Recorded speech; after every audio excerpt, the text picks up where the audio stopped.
এতিয়া আহাচোন আমি বাকি থকা অংশখিনি পঢ়ি চাওঁ। প্ৰথম শাৰী বাক্য দিয়া হৈছে কিংখাব কাপোৰ আহোম ৰাজ পৰিয়ালে ব্যৱহাৰ কৰিছিল।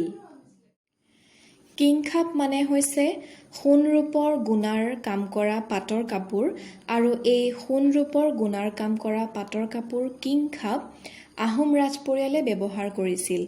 আগৰ দিনত আহোমৰ যি ৰজা বা ৰাজ পৰিয়াল আছিল, ৰজাৰ ঘৰৰ মানুহে এই কাপোৰ ব্যৱহাৰ কৰিছিল। ইয়াৰ পিছৰ শাৰী বাক্য দিয়া হৈছে পাঠ্যপুথি পুংখানুপুংখভাৱে অধ্যয়ন কৰিবা। পুংখানুপুংখ মানে হৈছে বিতংভাৱে আমি সদায় আমাৰ পাঠ্যপুথি পুংখানুপুংখভাৱে অধ্যয়ন কৰিব লাগে, অৰ্থাৎ খৰচি মাৰি আমি নিতৌ আমাৰ পাঠ অধ্যয়ন কৰিব লাগে। ইয়াৰ পিছৰ বাক্য শাৰী দিয়া হৈছে ফুলনিখন ফুলেৰে জাতিষ্কাৰ হৈ আছে। জাতিষ্কাৰ মানে হৈছে শোভিত হৈ থকা, বৰ আটক ধুনীয়াকৈ সজাই থোৱা। আৰু এখন ফুলনি যেতিয়া ফুলেৰে সুশোভিত হৈ থাকে, ফুলেৰে ভৰি থাকে, তেতিয়া দেখিবলৈ এনেও সুন্দৰ লাগে।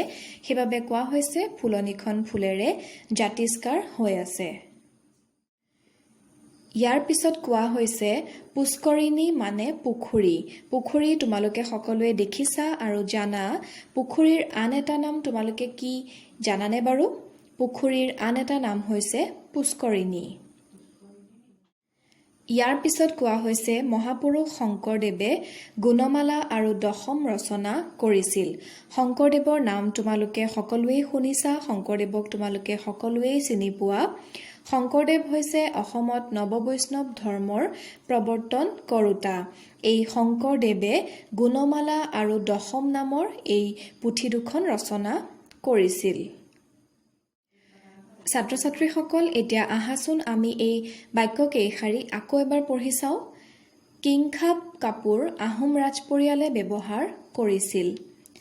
পাঠ্যপুথি পুংখানুপুংখভাৱে অধ্যয়ন কৰিবা। ফুলনিখন ফুলেৰে জাতিষ্কাৰ হৈ আছে।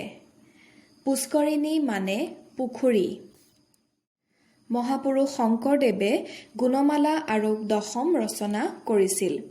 ছাত্ৰ ছাত্ৰীসকল, তোমালোকে এই বাক্য কেইশাৰী ভালদৰে পঢ়িবলৈ যত্ন কৰিবা।